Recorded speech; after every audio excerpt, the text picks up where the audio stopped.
Uno munsi tukaba twabatumiye kugira novuga ati abakiriya biboneraho ibikorwa bigeze mu nzira yo kubyerekana kuko ubu n'umugambi ubu tugiye gukwiza amezi 2 turiko turakora tukaba twabanje kugira novuga ati tubishira habona turafise programa yitwa FAB HOMES program. Iyo FAB HOMES program akaba ari umugambi wo kubaka amazu ya kijambere azoja mu novuga ati mu ntara zitandukanye, mu bice bitandukanye, mu mpande zitandukanye.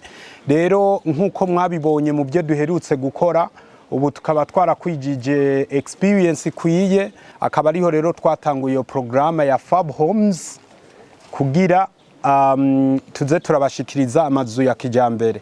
Rero tukaba twicaye mu kibanza twise FAB HOMES Karitiye Miroir, ariho iyi programme itanguriye, ariho umugambi utanguriye ngaha nyene muri Karitiye Miroir.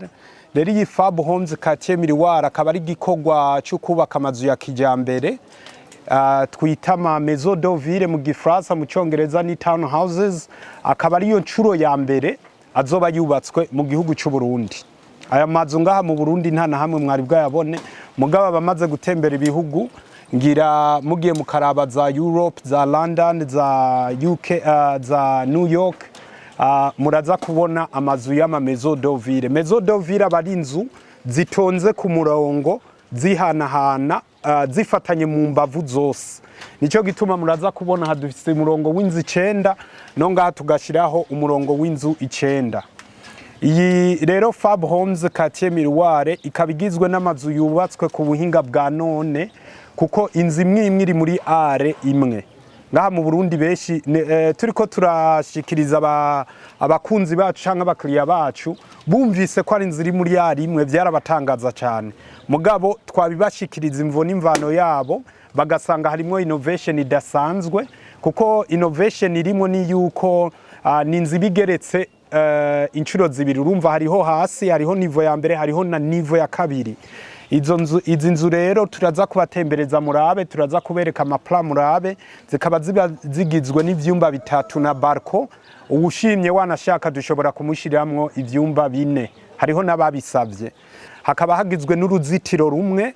Aya mazu rero novuga ati kikigwati turiko turubaka kikazoba kirimwo andi ma accessories, hatwovuga nka swimming pool canke piscine izokoresha abasanzwe baba ngaha nyene. Hakazoba harimwo gym tonic abinonora imitsi, hakazoba harimwo aka mini bar aho guteramira n'abagenzi mushobora kurabira umupira, hakazoba harimwo kandi n'aka mini market n'aka mini pharmacy, ku buryo wipfuza umuti canke ukaba wipfuza ifanta utarinda kuja kure, aha nyene biba bihari. Twebwe uko dukora turubakira abantu basanzwe bafite ibibanza vyabo, wanashaka tunakana bafasha kuja mu mabanke kugira babaha amadeni, babaha ingurane, canke abakiriya bakaza mu maproject dusanzwe twararemye nkaya. Suppose nk'umuntu abafise ikibanza, twebwe akaza katwitura, biba byoroshe. Twebwe turazana abakiriya, turubaka amazu ya kijambere, hanyuma wawundi nye n'ikibanza akaronka amafaranga kandi anatubutse. Wanashaka n'amabanki akaronka abakiriya. Ngira murumva ko ari umugambi ugenda urafatana. Ikindi twogira ko tuvuga nuko uyu mugambi twahereye ko wa FAB HOMES Karitiye Miroir nta banke turiko turakorana. Uyu n'umugambi turiko turikorana twebwe nyene. Mugabo ntitubujije canke nitwankiye amabanke yoba yipfuza ko yoza tukabaha abakiriya. Turayahaye ikaza yoba yipfuza ko yoza tukayaha abakiriya, kuko ngira mwabibonye abakiriya bari ngaha. Usibye ko beshi baba baza mu nzira yo kugira baronka amatodo intere mato. Urumva banki ishobora kwentervena guha amadeni abakiriya kuri todo intere ntoyi, baca baronka abakiriya beshi, kuko dufise abakiriya beshi bipfuza amazu. Hariho rero na beshi bipfuza ingurane. Iyi project ya FAB HOMES Karitiye Miroir izozana impact positive niniya cyane ku gihugu, kuko icambere cyo novuga ni projet iri kiragwiza akazi ngira murabibona bo bose turi kumwe ngaha n'abantu bagira novuga ati baronka ico batwara mu nzu.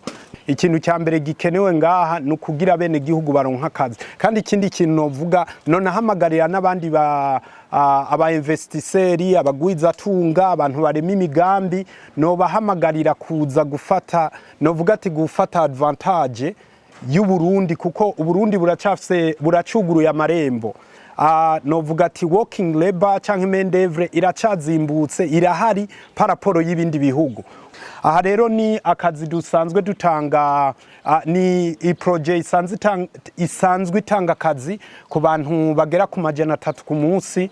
Murumva ko izoza guhera yatanze akazi kenshi, kandi tukaba dufise ibice birenga 36 kujana by'abakenyezi. Urumva ko tugerageza kurondera ukuntu na twese twisangamwo, kuko icyo noshaka gusigurira ngaha umugambi si wa Fabrice, ni wa twese, ni wa barundi bose bakunda Burundi, ni wa barundi bose baba ba diaspora baba bari ngaha. Nico gituma tuza ngaha kugira tubimenyeshe uwo ari we wese yumve ko afise uruhara. Rero ni umugambi wa twese, kuko urumva ko n'umunyamahanga azova hanze akaza kuraba azobona ivyiza twakoze.